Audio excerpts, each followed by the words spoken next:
Bismillahirrahmanirrahim. Assalamualaikum warahmatullahi taala wabarakatuh. Saya Setiausaha Putra Bahagian Baling. Hari ini datang ke kampung Ibui berhampiran dengan Gunung Inas.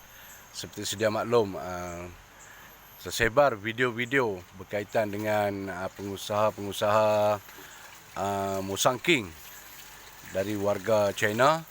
Jadi Putra rasa terpanggil untuk datang meninjau dan mendapatkan sebuah sedikit keadaan sebenar di Gunung Inas ni. Jadi untuk lebih lanjut saya minta Tuan Syed untuk memberikan penerangan tentang isu yang berbangkit sekarang. Silakan Tuan. Okey, bismillahirrahmanirrahim. Assalamualaikum warahmatullahi wabarakatuh. Alhamdulillah petang ni kita sampai ke Kampung Ibui. Kalau tuan-tuan boleh tengok, saya berhampiran dengan sebuah rumah penduduk yang berada di sebelah aliran yang dipanggil Atas Celak di kawasan ni. Ya, dia mai daripada Bukit Hijau, Bukit Hijau dengan Gunung Inas. Ada tadahan air di sebelah atas sana. Ini berpandukan kepada apa yang telah kita terima viral semalam. Viral di mana ada beberapa individu, kita tidak pasti lagi kesahihan sama ada viral ini adalah baru berlaku ataupun telah lama berlaku. Cuma apabila benda ni tersebar dengan cukup meluas, maka pihak kita, Putra Bahagian Baling, Parti Putra Bahagian Baling, diminta untuk melihat dengan secara realiti adakah masih berlaku lagi ataupun telah dihentikan seperti apa yang telah diumumkan oleh Yang Amat Berhormat Menteri Besar, bahawasanya katanya projek ini telah dihentikan. Jadi apa yang kita dapati di sini, yang pertamanya adalah dimaklumkan masih lagi terdapat aktiviti yang dijalankan di sebelah kawasan Gunung Inas yang dikhabarkan projek untuk Musang King tu, dan dikhabarkan masih ada terdapat lagi semayan dan masih lagi berlaku aktiviti orang kata perusahaan di sana. Jadi kesan daripada apa yang berlaku tu, saya bersembang dengan beberapa penduduk tadi. Apa yang didapati ialah yang pertama, sungai telah tercemar. Sungai Atas Celak ni kalau ikut asalnya air dia cukup jernih dan ramai pengunjung datang, terutama pada hujung minggu untuk bermandi-manda, berkelah. Dan kini tiada siapa lagi lah nak berkunjung setelah airnya keruh. Dan kalau hujan lebat berlaku, didapati macam seperti teh susu lah, terlalu keruh airnya.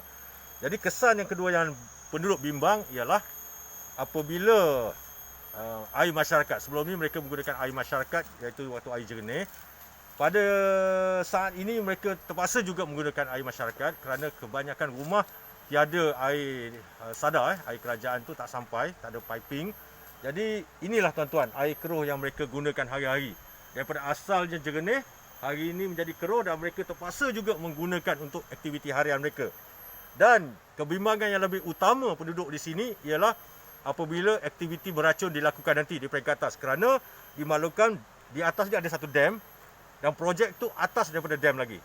Jadi jika racun diguna pakai di situ, maka kita bimbang aliran racun tadi masuk ke dam dan seterusnya sampai ke sungai, dan dah tentulah berapa ramai penduduk di sini menggunakan air latar ni sebagai aktiviti harian mereka tercemar, dan itu menggunakan risiko yang cukup besar kepada penduduk di sini. Jadi seterusnya apa yang saya lihat, yang saya muskil ialah data. Kalau kita ikut laporan-laporan yang kita terima, saya boleh tunjukkan tuan-tuan di sini. Kalau kita tengok ada sudut katakan kita nak menyalahkan mana-mana pihak. Sebenarnya kita bukan bertujuan untuk menyalahkan mana-mana pihak. Tujuan kita di sini ialah kepentingan rakyat, kepentingan penduduk di kawasan Ibui dan sekitarnya.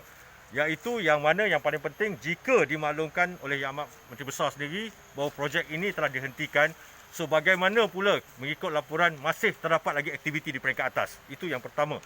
Yang kedua, apakah injaksi yang dimaklumkan telah dibuat di mahkamah terpakai hingga hari ini ataupun terbatal. Itu kita nak tahu juga. Dan yang seterusnya, yang paling penting sekali ialah tindakan yang diambil oleh kerajaan terutamanya, bagaimana nak menyelesaikan isu rakyat yang, kalau kita lihat tadi isu air pada rakyat penduduk kampung di sini.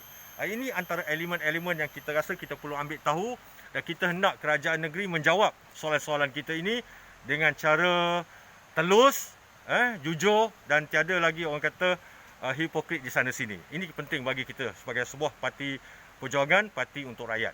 Dan untuk makluman semua juga, kalau kita lihat di bawah, insyaAllah kalau kita tak ada arah nanti kita akan cuba sampai ke peringkat, di satu peringkat tu yang kita boleh masuk. Di atas dia telah kunci, dimaklumkan telah kunci, tak dibenarkan sesiapa masuk, dan jika kita masuk dimaklumkan ada lambang senjata api tu, maknanya menceroboh tu akan ditembaklah maksudnya. Okey, insyaAllah kita tak menceroboh kawasan mereka. Cuma apa yang dimaklumkan oleh penduduk, masih terdapat lagi jentera berat yang mengangkut pada waktu itu, dan dimaklumkan piping sebesar 3 inci juga telah diangkut naik ke atas.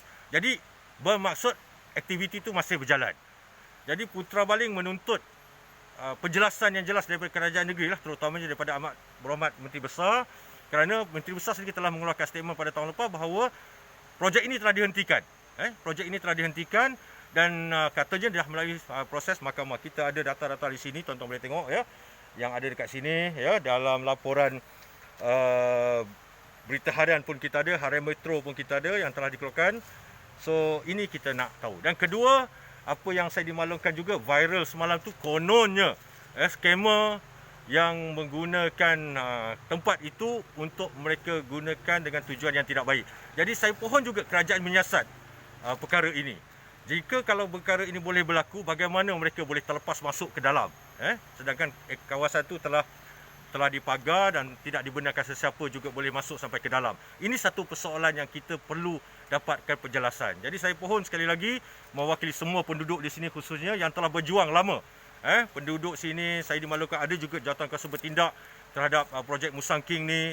Jadi mereka juga memerlukan penjelasan, kerana sehingga hari ini penjelasan secara terperinci masih lagi mereka tidak peroleh. Jadi Putra Baling hari ini menuntut kerajaan negeri di bawah kepimpinan Yang Amat Berhormat Haji Sanusi supaya dapat memberi penjelasan yang lebih baik, lebih jelas, teratur, supaya semua rakyat khususnya di kawasan Baling ni dan juga di Kedah dan Malaysia memahami apa sebenarnya yang telah berlaku. Kalau kita lihat jumlah yang diwar-warkan 30,000 ekar, dengan bangganya mereka menyatakan, mewar-warkan jumlah 30,000 ekar tu akan digunakan pakai, yang mana 10,000 tu telah digunakan dan ada 20,000 ekar lagi. Jadi ini sesuatu yang mengejutkan kita. Soalan tambahan kita di sini ialah kawasan yang kita lihat tu hutan, dan sudah tentu sebelum ni juga adalah hutan. So di manakah proses orang kata penebasan infra dia? Mana pokok-pokok hutan atau dipanggil balak itu pergi? Siapakah yang mendapat keuntungan atas balak itu? Itu juga kita perlu dapatkan penjelasan. Jadi saya harap kerajaan telah bertukar, dan hari ini kerajaan di bawah Pakatan Perikatan Nasional, minta maaf, di bawah kepimpinan Yang Amat Berhormat Haji Sanusi, Putra Baling, penduduk Kampung Iboi, penduduk di kawasan sekitar, penduduk Baling, penduduk Kedah dan seluruh Malaysia menuntut satu penjelasan yang konkret supaya isu ini dapat kita selesaikan, dapat dipahami oleh semua peringkat, dan supaya ia tidak lagi menjadi halangan kepada masyarakat di sini untuk mereka menikmati terutamanya air untuk kegunaan harian mereka. Jadi sekian, terima kasih.